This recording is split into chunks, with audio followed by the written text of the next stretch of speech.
Episode number 261. Yeah, I like what I do. I make good money, but sometimes I follow the system, and I don't know. It's just I feel like a salesperson. Right. Well, if you feel like a salesperson, imagine what you look like to the customer. Yeah. So stop being a salesperson. Be a human being who just happens to sell. Welcome to the Be Real Show with Travis Too Tall and Huff, where we talk about life, dreams, social media, and business.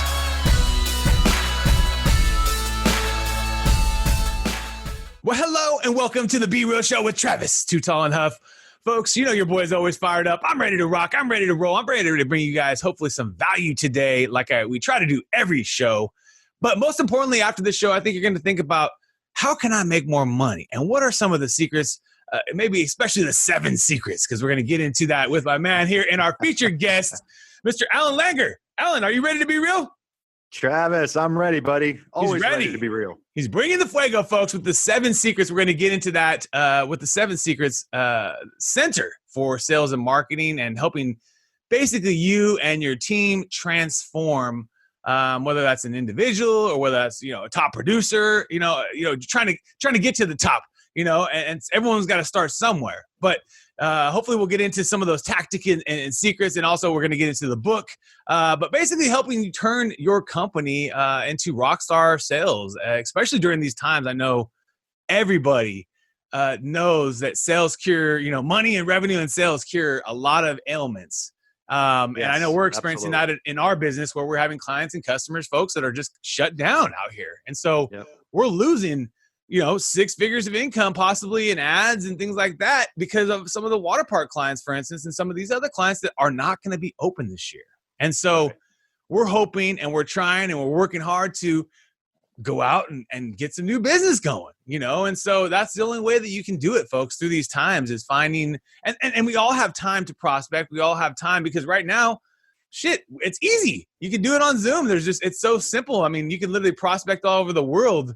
If your product is available to, and there's no travel time, there's no hopping on planes. You can go from Zoom to Zoom, country to country within an hour. You're going from Australia to San Francisco, and it's unbelievable. So there's some advantages, and we can talk about the disadvantages. But tell us about your story, Allan. What created, what made you always love sales? For one, I guess. Well, before I did that, I just want to what you just said. I was before you. I was on a Zoom call with a woman from Sweden, and then I was on a Zoom call with a guy from India. All within an hour. So how cool is that, right? And your body's not worn down, and you're not having to spend time in airports and wait for delayed planes and hotel fees. Cool. And when you think about it that way, it's amazing. Yeah, you got to look at this as this is not, obviously the pandemic is a horrible thing, but you got to look at it as an opportunity rather than, oh my God, now look what I got to do. This is just an opportunity. It's just a different way. You got to pivot and think of it a different way, and you'll be successful. So anyway, to answer your question, I've been in sales, mostly B2C, but quite a bit of B2B, but mostly B2C this is my 27th year of being in some form of sales and marketing. Right. And the reason I wrote the book, the book is called The 7 Secrets to Selling More by Selling Less. And the play on words is stop selling. Stop going into a house. Stop going into a meeting with nothing but the sale in mind. Right. See, when I get approached by a company owner or a sales manager and they say, we want to be trained to make more money, we obviously want to increase our bottom line. I'm like, well, you got to forget about your bottom line. Yeah. Once you forget about your bottom line and you worry about how you're making your customers feel, your bottom line will blow up. But if you're concentrating on your bottom line all the time, you're concentrating, oh my God, I got to make this sale. I got to hit my quota. Activity. You're just going to be a mediocre company and mediocre sales team. So that's why I wrote the book. And the book has really the amazing thing about, not my book, but the amazing thing that I realized, which is why I wrote the book, is that the strategies in the book, they're really not rocket science. I'll be the first to say it, but they're not trained. Right. What's amazing? Body language is not trained in sales. You'll be hard pressed to find a book on sales that talks about body language. Right. I have a whole chapter on what you should pay attention to in body language in sales. Huge.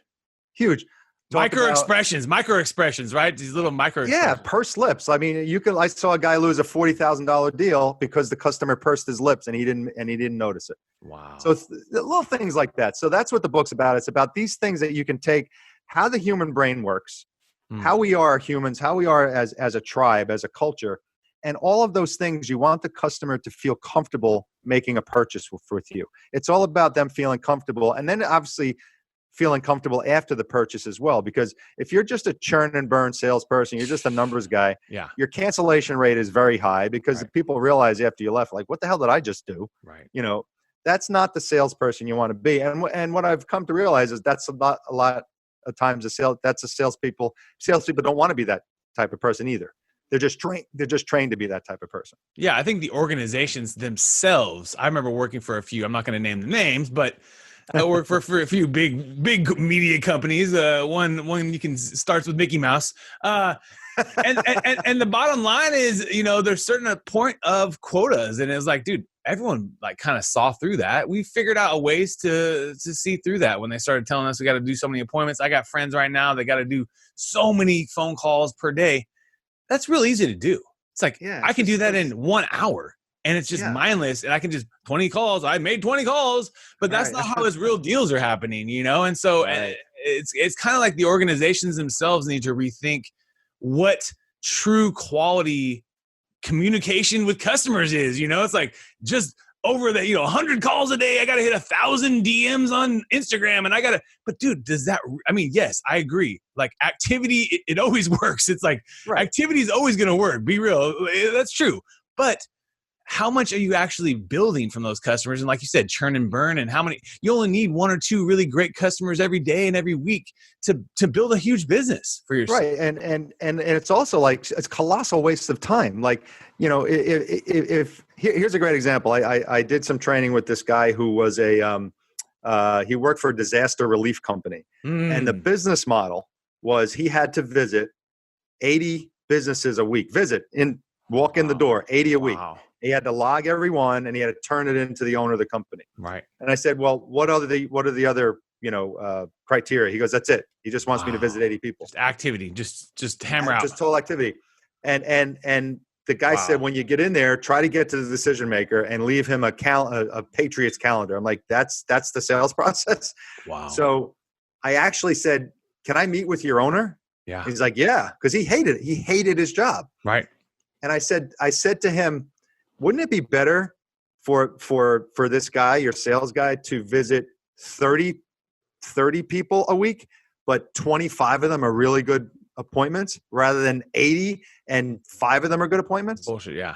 Right. And so, but they don't, it was so foreign to him, the concept. He's like, well, I was just told the more people you see, the more sales you get. You'll get a few sales, but you're not going to get the quality for sustainability. That's for sure. And you're going to burn out. Yeah, absolutely. You're going to burn out, dude. How many great conversations can you really have with people? I cannot have 80 good podcasts in 1 week. I mean, the most I've done, I think, is like 10. And it's like, oh my God. I did 8. I had my shows, which is insane. We usually do about 4. I had 8 my shows that week. If we had to push back stuff with this virus, it's changed up some of our production things and whatever. And then also I went on a few podcasts. So that's when you're telling your story and you're kind of talking more.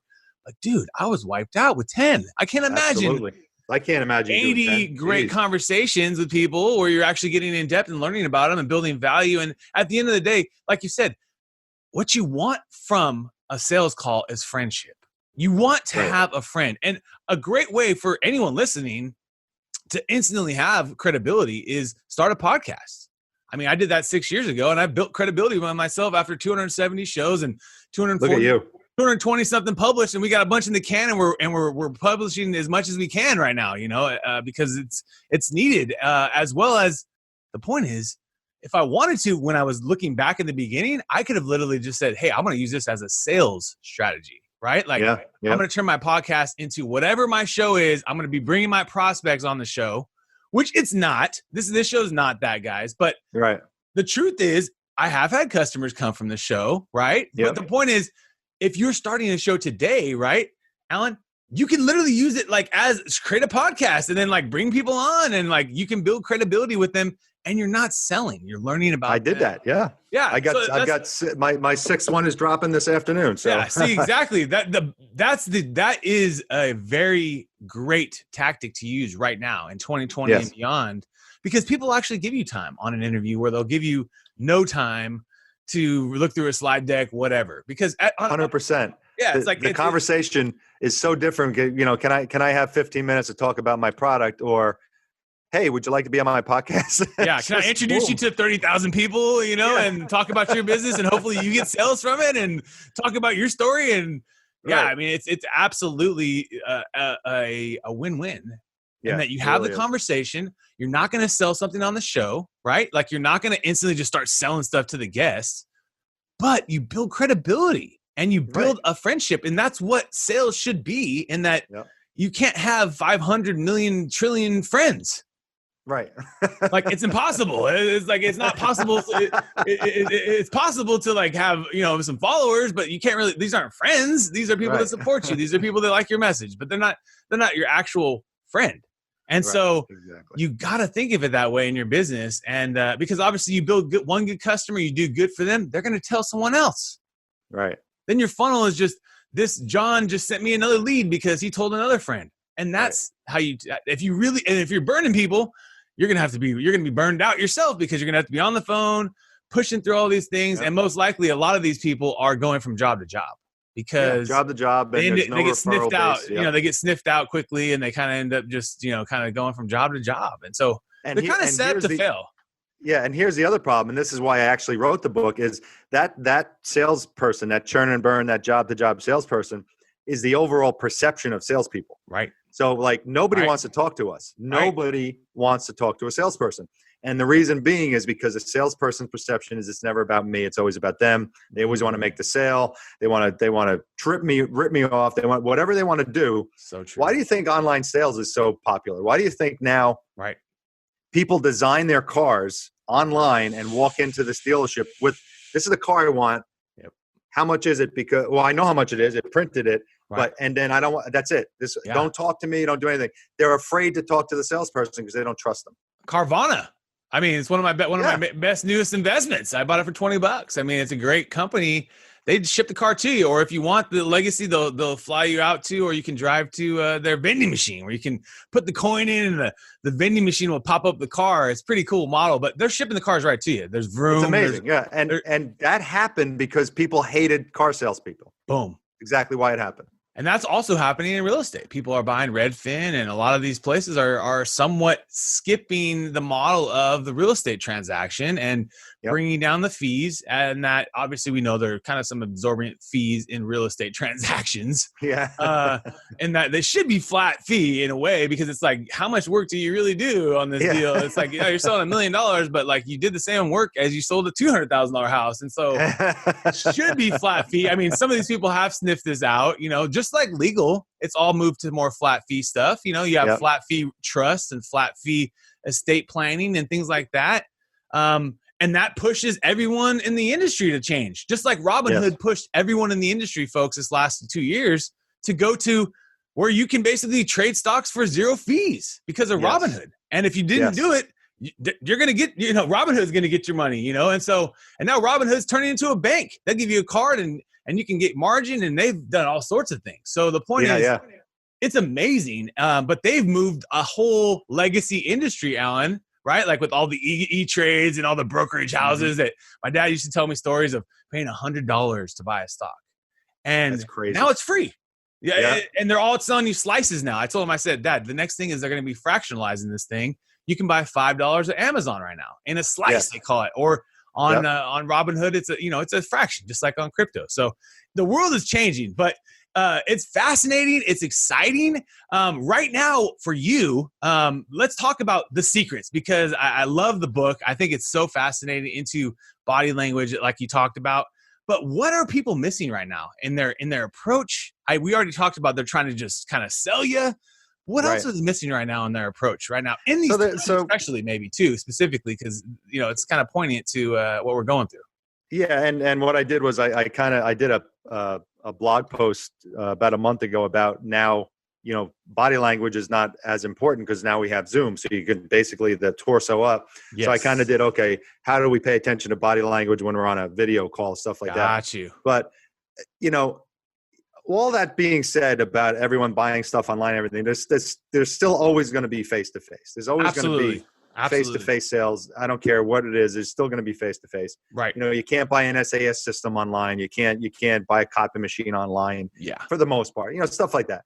So what the customer wants first and foremost, and again, this is a cliche, but they want to know that you hear them, you're listening. But that you want to make the customer feel comfortable. And you want to differentiate yourself from the other 5 yahoos that just saw the customer. Right. So for example, let's say I came from the window and door industry. So, that industry is basically, you go into a house, you try to sell that product, you don't sell it on the first call, you're out. You don't even get to call that customer back. That's how the industry is designed. Yeah. So that's that one call close is pressure. It's a lot of pressure. Most of it is commission only. So now you got commission breath when you come in the house, so that you like stink of like, I got to sell this job. You know you're going to be making money on that deal. So it's right. And so does the customer. So the customer's like, well, how much commission are you making on this? Stuff like that. But like, here's a couple of ways to make people feel comfortable and that you're different. People like to use testimonials, but people mostly use testimonials the wrong way. They'll say, hey, Mr. Smith, we've had 30,000 sales across the country of this window. Okay, that's impressive. What's better is, we sold 3 jobs a couple of blocks from here. Yeah.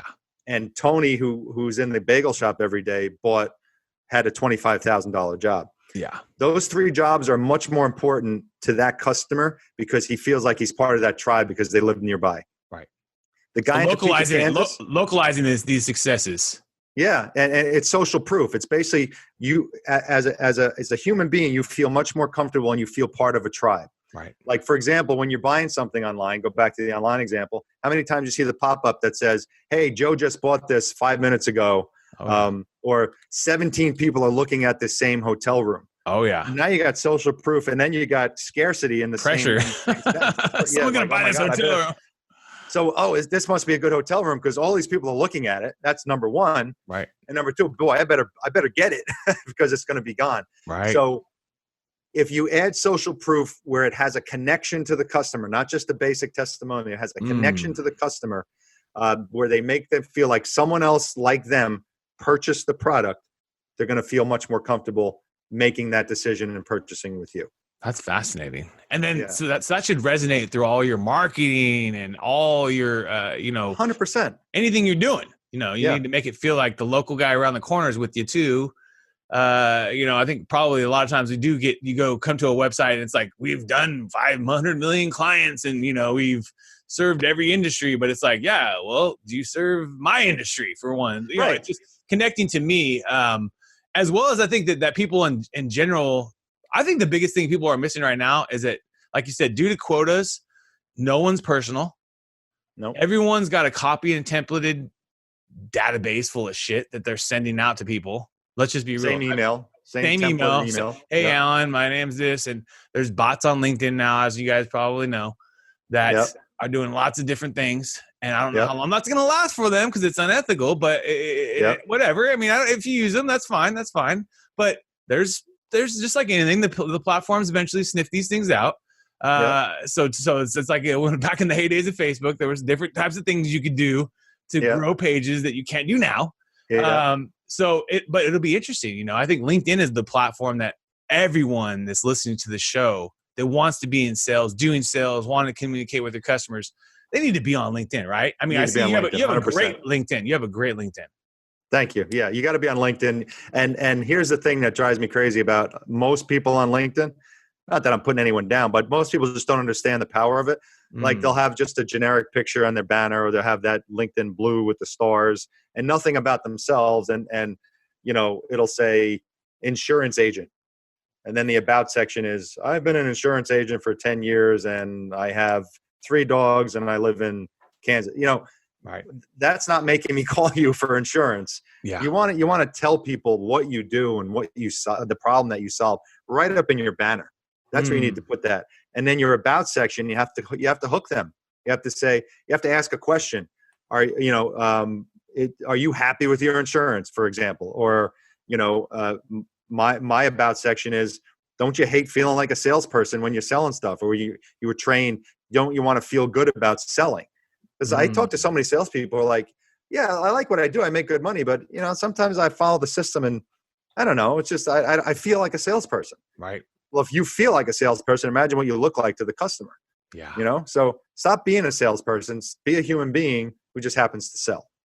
I love that. Yeah, putting everything. As we're talking live here, I'm looking at his LinkedIn. He's got an awesome LinkedIn. Yeah, it's just so true.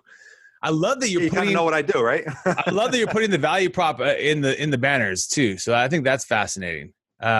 Great strategy there. And LinkedIn's a platform, folks, that is just still underutilized by so many business owners. Like you said, most people just have not even filled out their profile correctly. They just have barely enough stuff on there.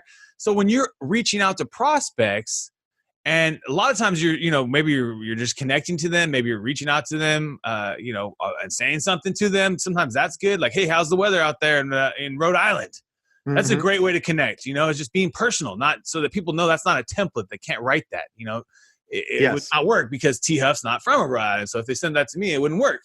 But the point is, there's a lot to just being simple and personal, I think, to connecting first. And then from there, it's people are going to view your profile, like you said. So make sure that you know what you do. A lot of times people have nothing filled out on there. You don't really know what they do. They have the basic, simple stuff. And you'll see this quite often, actually, on the higher levels of management, because they've already made it. They've had success. They don't need to grind. CEOs of major companies, many of them don't have profiles, which is maybe missing out on, as well as also just the management and different levels, it seems like, and owners of businesses, because there's like, I don't even need it. Like, some don't even need a website. So like, I don't even need to be on LinkedIn. But the bottom line is, for those in the future, LinkedIn is it. It's it. It's owned by Microsoft. It's integrated with everything, and it only is going to grow. And there's a great value to it. But then also writing in a book, was that a challenging process for you? Yes, but can I say one thing about LinkedIn before? Sure, absolutely, absolutely. Yeah, because I want to give you here's I'm gonna on the Be Real show, I'm gonna give you the biggest secret, the biggest hidden secret on LinkedIn that everybody needs to do today. We're getting it down here. If we all get post something, let's get our notes. First of all, you need to be posting. You need to be posting valuable content. Don't preach about yourself. Just give some tips. Post valuable content. When you see someone that's your potential customer, like your post, instead of just saying thank you or just seeing that they liked it, leave them a video DM. LinkedIn, you can actually do a video DM. If you go to the messages, you hit the little plus button, it opens up the different things you can send, picture, and you can record a video. Got you. You will get, I'm not kidding, 100% response rate when you send a DM video. Hey, Brian, I just saw, I saw that you liked my post. Just want to say thanks for reaching out. Glad we're connected. Anything I can do for you want to chat about, feel free to reach out. Have a great day. That's boom, amazing. 30 seconds. Right. And people flip out over it because no one does it. Yeah. It's such a small percentage. So you will stand out so much. So there's my LinkedIn tip. Boom. That's a bomb right there, folks. Anyone, let's just replay that for everyone, because I think it's a fabulous tip, and I'm going to start doing this myself. Anyone that has engaged with your last post that you feel like is a good prospect, or just anyone, maybe just do it to even anyone, yeah. But to anyone, but especially if they're your prospect, right? Like, so especially if you want to talk to them, give them a DM and say, hey, what's good? Yeah. What's good, Allan? Thank you so much for liking my last post, man. I really appreciate you, and hope all is well. And I hope that. And that's it. Don't be a sales pitch. Don't say, hey, give me a call, set up an appointment on my calendar. Don't do that right away. Absolutely. Just talk. Just say hello. Right. Introduce yourself, because no one's doing that. I've gotten a lot of audio ones. Some of them are longer than I expected. I'm like, oh, why the hell is someone talking this long to me on audio? And it was personal too. I'm like, damn, someone spent 5 minutes in a. But yeah, make it short, make it simple. I don't think people, and then also the video element, because it's just so important. I think that audio is amazing. Let's be real. We're on a podcast, but there's something to having video, and obviously why success of FaceTime and of Zoom. Yeah. And things like this is because you get to see someone's face. And even an email now. Use Loom. Use the BombBomb, I think, is another one. BombBomb, baby. Yes, BombBomb is a great one. You can just do a video email. Yes. It's going to be opened. They're going to look at it. It's just. And they're going to feel like you actually took it a little extra time. And actually, folks, most of the time, recording these things takes less time than thinking about what to write. Yeah. It's like a lot of times you just push it and your mind goes, and you're just in the pressure of the moment. You kind of just deliver.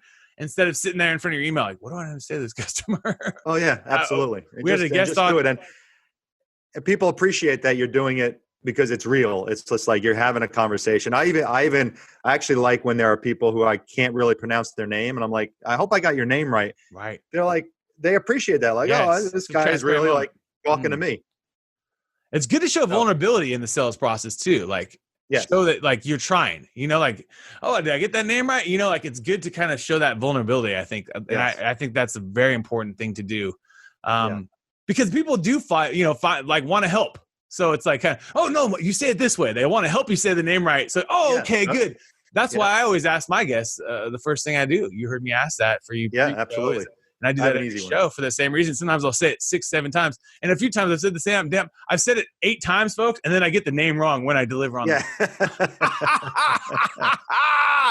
And that's your mind playing tricks with you. But the point is, most of the time, you get it right. And then it builds the camaraderie that you're trying to get their name right, which is important. Correct. People kind of feel value in that. We only have one name. So even though my name's Allan, you can make your own name. Travis Huff is my actual name, So, but now, my man, we're about to take you into our top 10. Are you ready? I'm ready. Apple or Android? Android. Nice. Netflix or YouTube? Ooh, Netflix. Netflix and chill. Instagram or Facebook? Instagram. IG, the new one. Chicken or steak? Oh, steak, 100 times. Do you have a favorite steak cut that you like to order? I do like the New York strip. Oh, yes. Man, that makes me hungry with some like blue cheese and some mushrooms. Yes, sir. Let's go. Laptop or smartphone? Laptop. Spotify or Pandora? Ooh, Spotify. Making moves, baby. They just signed a new deal with Universal. Did they really? Oh, yeah. They're going to, they've always made money, guys, right? Like, releasing the music, they're making money. Basically, the labels are paying them to be, releasing the music, and there's a relationship there where they're making money. But now Spotify is going to make money with the labels helping them sell their music, using all the data and using the fans that are listening to now a dual marketplace. So not only are they going to bring in, new stuff, but now they're going to be able to sell to new people. And that's going to be a whole new way they're going to make money is selling and using the analytics of the consumers to help labels sell their music. This is a huge deal. It just got struck today. Universal Music, which is one of the big ones out there. Yeah. So Spotify, not only doing podcasts, not only getting to everything, now they're going to be into sales and marketing of music, which makes sense, right? I mean, they're of course. They're there. So why not help them out and make some money? Yeah. I love that. Movies or video games? Oh, movies. Boom. Reading books or listening to books? So I listen first and then I read it after I listen. So I would say listening first. Yeah. Oh, that's cool. So if you like it, you get the physical copy. Well, what I do is if I'm listening, I can't really take notes. So I'll listen and I'll absorb it. And then when I read the book, I'll remember the thing that I listened to that I liked and I'll highlight it. Got you. So I'll always do it twice if I like the book. If you like the book. Yeah. Yeah. And if you don't like it, we'll just go to the next one. And then I just won't buy it. Yeah. Yeah. It's a beautiful thing about this world, right? It's like, hey. Yeah. Man, it's amazing. Mr. Bezos made $13 billion a few days ago with his stock going up 7%. Jesus Christ. Selling books online turned into a whole something different, folks. Stocks or real estate? I would have been real estate if you asked me this 5 years ago, but I would say stocks right now. Stocks right now, yeah. Oceans or lakes when you're thinking about taking a vacation? Lakes. Well, that's tough. I love ocean. I hate sand. No, I would say ocean. There's I would go with the ocean. What ocean would you go to right now if you could hop on a plane in there? I would go to the Caribbean somewhere. I heard they banned us. They just recently banned us in the Caribbean. No Americans come down to the We will not accept your money, God damn it. Oh, geez, man. It's crazy. When you wake up in the morning now and you're getting yourself ready for the day, why do you love being you? Because in 2018, I decided to start doing what made my heart sing. And that was writing and teaching and helping people. I mean, I've always loved sales. Don't get me wrong. Sales has been, the love of my life. It's made all my money. Right. But I wanted to take it to the next level. I just didn't want to keep doing the day-to-day sales again, which I could do it now. I can do it until I retire. But I always wanted to write a book. I'm a writer at heart. I finally wrote my book, and that book has opened a lot of doors for me. It's my business card now. So I've been on podcasts. I've started my own company in consulting, and before COVID happened, I had 7 speaking gigs scheduled and ready to go. Amazing.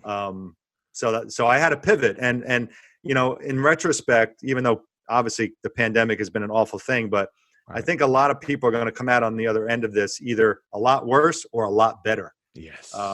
And I'm going to come out a lot better because I had to really reinvent myself online and what I was doing, because my whole business model was based on I'm going to go and speak and train in person. Right. And that went away. Right. So what do I need to do to fix that? So I pivoted online. I'm putting together a video boot camp, things like that. So absolutely, I would have never done any of that if COVID didn't happen. Right. So, and that will make you stronger because you can serve more customers at scale. Absolutely. Yeah. I just work. spoke to a guy in India, like I said this morning. He wants to introduce me to an Indian sales organization that is looking for people to help train. Right. I would have done that without COVID. Absolutely. Never. Would have never happened. See, that's amazing. So that's the thing, folks, is now is the time just to lean in more on all the things you can do. I mean, some of our businesses can't be open. We can't do this. We can't do that. But what can we do? And trying to play within the gray area and see what we can do. I mean, I was listening to a fascinating interview, guys, with Mark Lohr. He's a fascinating sales guy. Mark Lohr. Do you know Mark Lohr? He's the guy that I heard the name. I have never listened to his stuff. Created diapers.com, which is like, created $1 billion exit or whatever. And then he was just buying diapers at Costco and then selling them online. Right. And then he eventually, really? I swear to God. Yeah. He made a quote basically that says, look at any industry in the world that you buy from. And if you can think about it, how can you make that industry better? And you have a business. Like, you don't have to, he said, take a pizza. He's like, take a pizza. It can be hotter, fresher, faster. How can you do that? You have $1 billion business right there. Yeah. Wow. And so it's just fascinating because a lot of us are thinking about the newest idea, and he's just like taking whatever is currently selling and just make it easy, better to you as the consumer. And then, so that's what he would diapers. He eventually created jet.com. Now he got purchased by Walmart. Now he's he runs Walmart. He runs Walmart Digital, and they're doing really well, obviously. But they basically bought jet.com just for his mind, basically, because they ended up closing jet.com this year. So that just shows you that they didn't really buy jet.com for anything but this guy. Him. But yeah, pretty much. Here's billions of dollars just for your mind. Please, let's reserve that for a few years in Walmart because, and they're killing it now because the guy just understands the internet and knows how to sell things online. And so, just a fascinating guy, Mark Lohr, Lore. Just a great story. I'm gonna look. You can literally, you can literally just like sell anything. But just think about it, folks. You don't have to create a new business. You just take what already selling and just make it a little bit better. Just make it a little bit better. Yep. So do you think you'll ever retire? You kind of said that when you retire, maybe. I don't see doing this. I don't see the official retirement. Like, I'm not going to do anything. I could never just sit around not doing anything. Right. I see myself, probably when we're back into doing speaking engagements and things, doing that. Right. But I also, I think I want to build sort of a digital portfolio to have that residual income when people want to join, my training. They sign up online and they join the training, and absolutely, and that's where I want to be. So, and I'm kind of in the early stages of building that, and I'm getting there. So it's amazing. We'll hopefully by being on podcasts like yours, I'll get some more exposure. Absolutely. Anyone that's listening, we're going to definitely give you lots of love, put you in the show notes, etc., folks. But a couple more questions for you, my man. How do you start your day? Do you have a typical routine for your day? Well, yes. So before COVID, I would get up and before COVID, I hated working in my house. Okay. I was to say there was no words here. I never could write here. I never could do anything. I would go to my favorite coffee shop. That's where I wrote my entire book, actually. Wow. Okay. Coffee shop. Wow. And that's where I would do all my work. And while I was still selling and writing my book, I would spend 3 hours on the book and then an hour or two on my regular job, and then I would go and run appointments. So that was my day. Got you. And so boom, COVID happens. Now I'm like, holy crap. What do I do? So I had to create a home office and figure this out. And now I actually like it. I made it, I made it my own. I made it comfortable. So now I get up and I just walk across the room, but now I'm at work. Right. And but I make my coffee, and sometimes I'll now go out because the coffee shops are at least open to get coffee to go. Sure. But the routine is, I'm a very structured guy, so I know exactly what I'm doing the next day. Yes. Before I go to bed. Right. That's what I try to do, and I encourage everyone to do that. And here's another small tip that I learned very recently, which I've never done before, and it's brilliant. So you write, you have your calendar, right? And then you have your to-do list. Yes. Every piece of software that has a calendar has a separate to-do list. It's a task list. Yes. Well, how about this? Take the task and put it on your calendar with a timeline. Right. So if you say, okay, I have to, I don't know, update my website today. Yeah. Rather than just writing it as a task and leaving it there arbitrarily, right. Put down on Wednesday morning from 10 to 10:45, I'm updating my website. Absolutely. You'll be stunned on how much more productive you are because it's actually on your calendar rather than you're looking at your task list. You're like, well, should I do this? Should I do that? And all of a sudden you're on Facebook and you're on Instagram and now that you don't do the task. Absolutely. Take your tasks and put it on your calendar and give it a time limit or give it a time frame and you'll force yourself to do it. Absolutely. So that's what I did. Yeah, I was trying to find the book on my phone here. Neil Indistractable is the book, fat folks, and he gives you just that exact. Is it really? Okay, so I just heard that myself, so I didn't know it was someone else's. I'm sure it's not probably someone. It's not someone else's, maybe, but it's probably it's one of his tips into being indistractable, which is we're so distracted by notifications and things that come into our life. And one of his tips in his book is something similar to that, where he basically says time block. So instead of making a to-do list, just time block it into your calendar and make yourself accountable instead of saying you're going to do things on your to-do list that you pretty much never get done. And we've all fallen victim to that. And then obviously you can move it around on your calendar. So I think it's a great strategy. I really do. Yeah. I think that there's something to just time blocking, getting it done. I found once I started kind of doing it, it seems like you really do hold yourself accountable, like you were to go to a sales meeting or like you were to go to a podcast or something like that. And you get it done and you show up for changing the website. I got to do this. I got to update this. And so I think it's a very kind of efficiency tip too. I think that it's a very efficient way to. Oh yeah. And it really helps with procrastination because we all stare at our to-do list and we try to cherry pick what we want to do first. We try to do the easiest thing first. And then we don't want to do this. And then it goes to the next day and then the next day. And then just get it done. Man. Too many days, man. Just do you, folks. Just do you. I have it quite often. And I get a lot of things done in my life, folks, but this happens all the time to any one of us. There's shit that just, whether it's in your personal life, I got to put my DMV tags on me and my wife's car. I haven't done it for like 5 days. I could have been doing it, have it on my calendar, but I just have been progressing a little bit because I've been doing other shit. And the point is, that's just life, and you can't hold yourself completely because it's just DMV tags. They don't really matter. I mean, until whatever, August 1st. I still got 8 days to go. But the point is, you do things like that and you're just like, why the hell did I not get it done? But that's part of life. But then when it comes to your business and getting things done in your like podcast or anything you do, building your boot camp, no one's going to do it for you. So you got to hold yourself accountable. And I think that's just a great tip, folks. Do you have a skill right now you're trying to master? Is there something you're trying to get better at during these COVID? I mean, outside of working from home, it is a skill. Absolutely a skill. It's a lot of convenience too, because you don't have to travel. I have a lot of podcast guests that are, have been spending an hour or two in traffic every day for their whole lives. That are not having to do that. And they're getting to spend more time with their families closer, take more frequent breaks, if you want to call it, and then work more efficiently because you're not getting bombarded by, hey, check this out. Hey, dude, what are you doing this weekend, man, on the sports score? And, you don't want to be rude to your coworkers, but you're like, dude, I'm working, man. Like, I'm working, put the bubble on, man. Like, Jesus Christ. Like, that can wait till like 4:35, right? The last 30 minutes, like, let's all talk. But you know how it is. Like when you get 100, 500 people working together, people all kind of want to take breaks. Productivity goes down. Absolutely. Yes. So to answer your question, I would say I'm working on two things specifically. One has been my LinkedIn game. I really upped that. I really am very consistent with my posting, and I'm also intentional. I'm not just posting arbitrarily. Oh, I have an idea, let me just post it.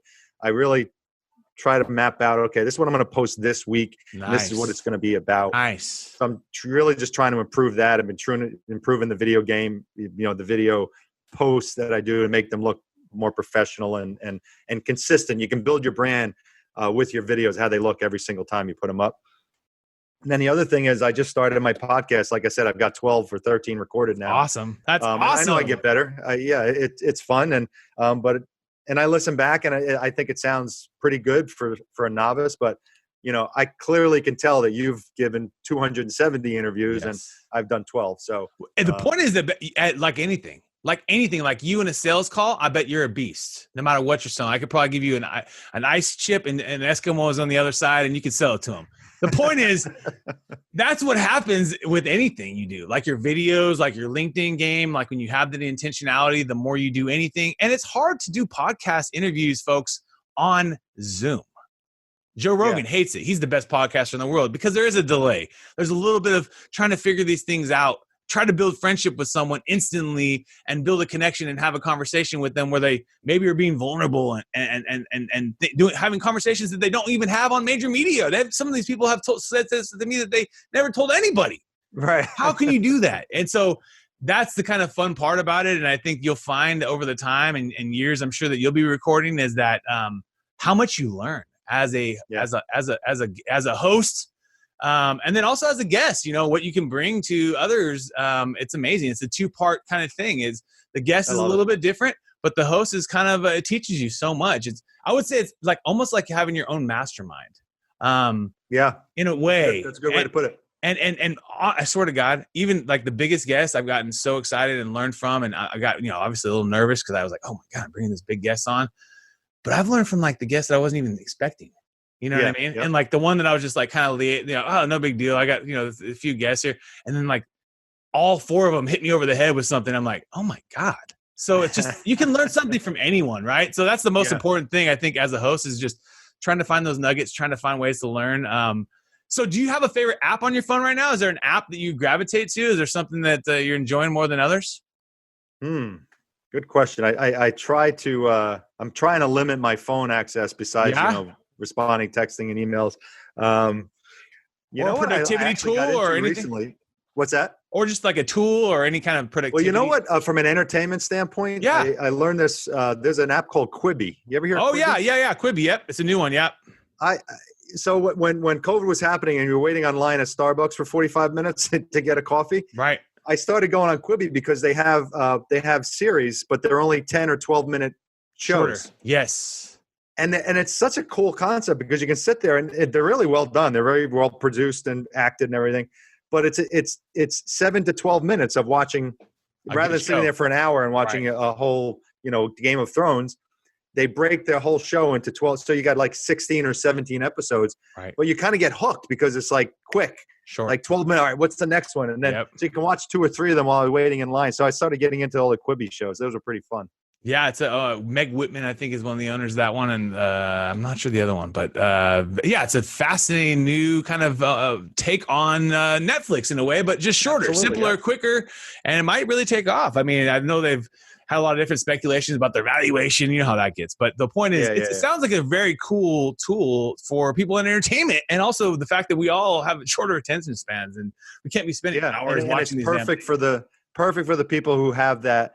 They're waiting for something. Yes, waiting for the doctor, waiting for the kid to come out of school, whatever. And they got 10 minutes. Yes. And rather than sitting on Facebook or Instagram, you can watch it. They have educational stuff on there too. So, right. It was cool.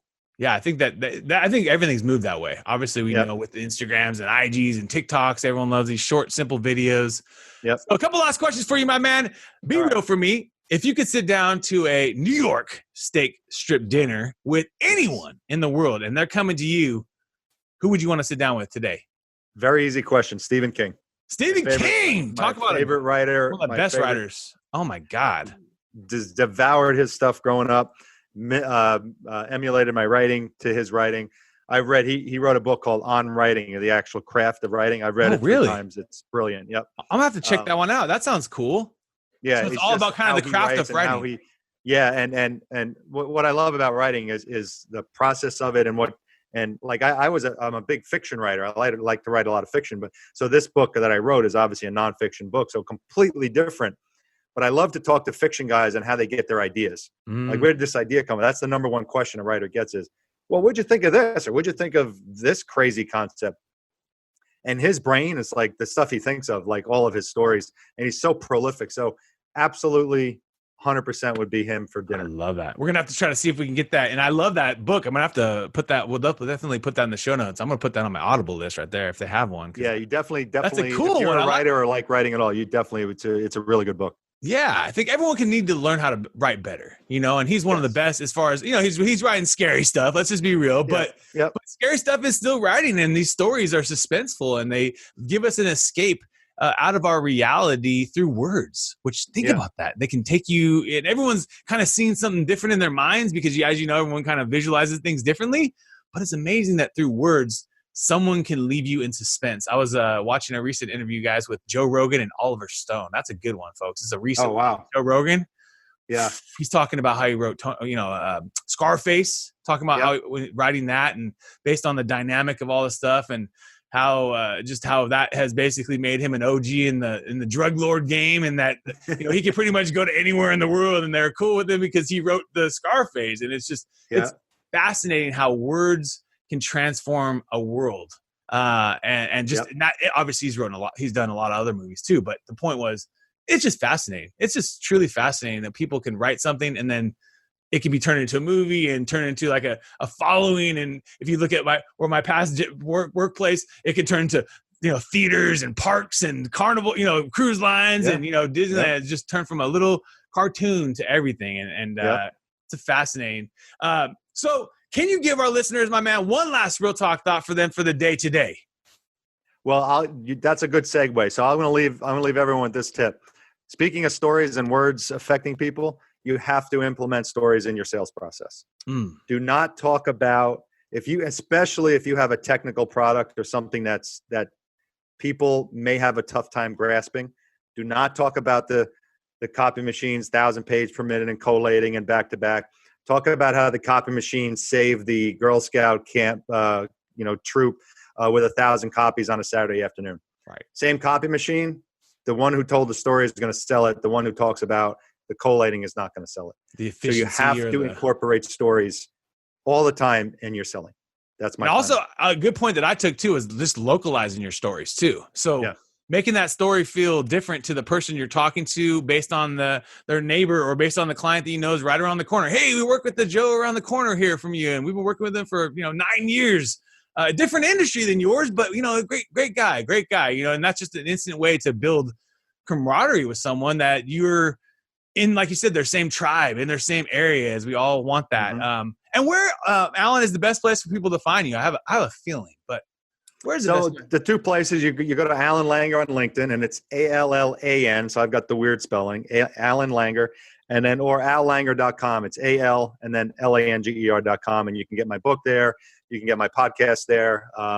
The book will take you to the link will take you to Amazon. You can buy the book and send me an email. I'd love to hear an email. And this is what I'd like to offer.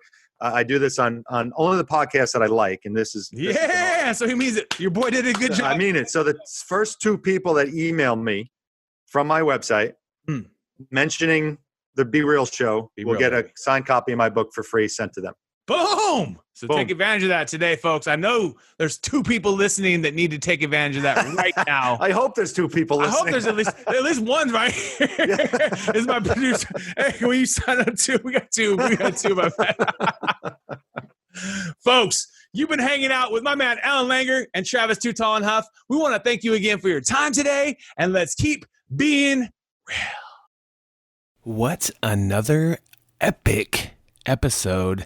And if you enjoyed the episode today, can you please do me a favor and subscribe to our podcast, The Be Real Show, on iTunes or your favorite podcast platform, and also take a little time today, if you don't mind, and give your boy T Huff a review. I would really super appreciate it, and thank you so much for listening today. Right now, more than ever, folks, we need to work on our reputation for our businesses. And get those reviews, get those positive reviews, get those positive recommendations on both on your social, but also to market on your website. And that is why you want to check out my business, folks, our software, realtimereputation.us. That's realtimereputation.us. Please check it out. It is literally the best thing that's ever happened to many of our campaigns, as that reviews bring together your social and digital campaigns. And the more positive reviews, as people are making those positive, decisions, they're looking at your, at your reviews. And so the more you can get, the better. And make it easy and automated with realtimereputation.us. Check us out.